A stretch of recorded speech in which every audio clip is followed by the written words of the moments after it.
రాజకీయం అనే సముద్రంలో ఎలక్షన్ అనే తుఫాను మరికొద్ది రోజుల్లో తీరం వైపు రానుంది. ఈ క్రమంలోనే రాజకీయ పార్టీల మధ్య ఏర్పడిన అల్పపీడనం వాయుగుండంగా మారనుంది. ఇప్పటి వరకు అధికార వైసీపీలో ఇన్ఛార్జీల మార్పుతో ఆ పార్టీలో చిన్నపాటి వ్యతిరేక పవనాలు వీచాయి. అయితే ఇటీవల టీడీపీలో జరుగుతున్న పరిణామాల దృష్ట్యా ఆ పార్టీలో ఏకంగా తుఫానే వస్తోంది. టీడీపీలోనే అసంతృప్త నేతలు ఆ పార్టీ అధినేత చంద్రబాబును సైతం లెక్క చేయట్లేదు. అందుకు నిదర్శనంగా వివిధ నియోజకవర్గాల ఇన్ఛార్జీలు బహిరంగంగా వ్యాఖ్యలు చేస్తున్నారు. ఇప్పటి వరకు వైఎస్ఆర్సీపీ పార్టీలో జరుగుతున్న పరిణామాలను చూసి తెలుగుదేశం పార్టీ అధినేత ఇతర ముఖ్య నేతలు తెగ సంబరపడ్డారు. అయితే తమ దాకా వస్తేదే తెలియదు నొప్పి అన్నట్లు ఇప్పుడు టీడీపీ వంతొచ్చింది. టికెట్ ఆశించి భంగపడుతున్న నేతలు ఒక్కొక్కరిగా వచ్చి తమ అసంతృప్తిని వ్యక్తం చేస్తున్నారు. కొందరు టికెట్ ఎవరికి అనేది ఖరారు చేసే వరకు వేచి చూస్తుండగా మరికొందరు మాత్రం బహిరంగంగానే తమ అసంతృప్తిని వ్యక్తం చేస్తున్నారు. నూజివీడ్ టికెట్ను ఆ పార్టీ ఇన్ఛార్జ్ ముద్దరబోయిన వెంకటేశ్వరరావు కాదని వైసీపీ నుంచి వెళ్లిన కొలుసు పార్థ సారథికి టీడీపీ అధిష్టానం ఖరారు చేసింది. ఇదే ఇప్పుడు టీడీపీలో చిచ్చుపెట్టింది. తనకు టికెట్ రాదని వస్తున్న వార్తల నేపథ్యంలోనే అనుచరులతో ఆత్మీయ సమావేశం నిర్వహించారు వెంకటేశ్వరరావు. ఈ మీటింగ్లో ఆయన కన్నీటి పర్యంతమయ్యారు. అంతేగాక పార్టీని వీడేందుకు కూడా ఆయన సిద్ధమయ్యారు. అలాగే మైలవరంలో వసంతకృష్ణ ప్రసాద్ టీడీపీలోకి వెళ్తున్నట్లు వార్తలు వస్తున్నాయి.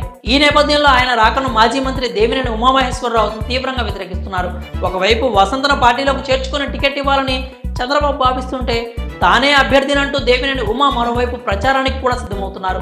అధినేత ఆదేశాలను కాదని వసంతకృష్ణపై పరోక్షంగా దేవినేని ఆరోపణలు చేస్తుండడం గమనార్హం. అలానే కోస్తాంధ్రలోని వివిధ జిల్లాల్లో ఇదే పరిస్థితి కనిపిస్తోంది. ఇక రాయలసీమలోని తెలుగు తమ్ముళ్ళు కూడా చంద్రబాబును లెక్క చేయట్లేదు.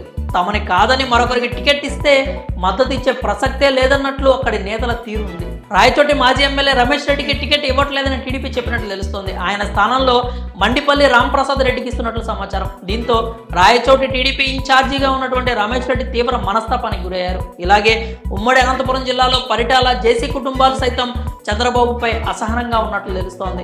జేసీ కుటుంబం తాడిపత్రి ఎమ్మెల్యే అనంతపురం ఎంపీ సీట్ను ఆశిస్తుండగా దానికి చంద్రబాబు సుముఖత వ్యక్తం చేయలేదట. దీంతో జేసీ కుటుంబం చంద్రబాబుపై ఆగ్రహంగా ఉన్నారని తెలుస్తోంది. అలాగే పరిటాల ఫ్యామిలీ కూడా ధర్మవరం సీట్ను ఆశించగా రాప్తాడుకే పరిమితం కావాలని చంద్రబాబు సూచించినట్లు తెలుస్తోంది. దీంతో టీడీపీ అధినేతపై పరిటాల కుటుంబం కూడా మండిపడుతోందని సమాచారం. రాష్ట్ర వ్యాప్తంగా పలు నియోజకవర్గాల్లో టీడీపీ పరిస్థితి ఇలాగే ఉంది. ఇంకా అధికారికంగా టీడీపీ టికెట్లు ప్రకటించకుండానే ఆ పార్టీలో ప్రకంపనలు చెలరేగుతున్నాయి. పొత్తుల్లో భాగంగా టికెట్లు దక్కకపోతే టీడీపీ నాయకులు ఎలా రియాక్ట్ అవుతారో తాజాగా ఉదంతాలే నిదర్శనం. ప్రస్తుతం చంద్రబాబును ఎవరూ ఖాతరు చేసే పరిస్థితి లేదనే అభిప్రాయాలు అయితే బలంగా వినిపిస్తున్నాయి.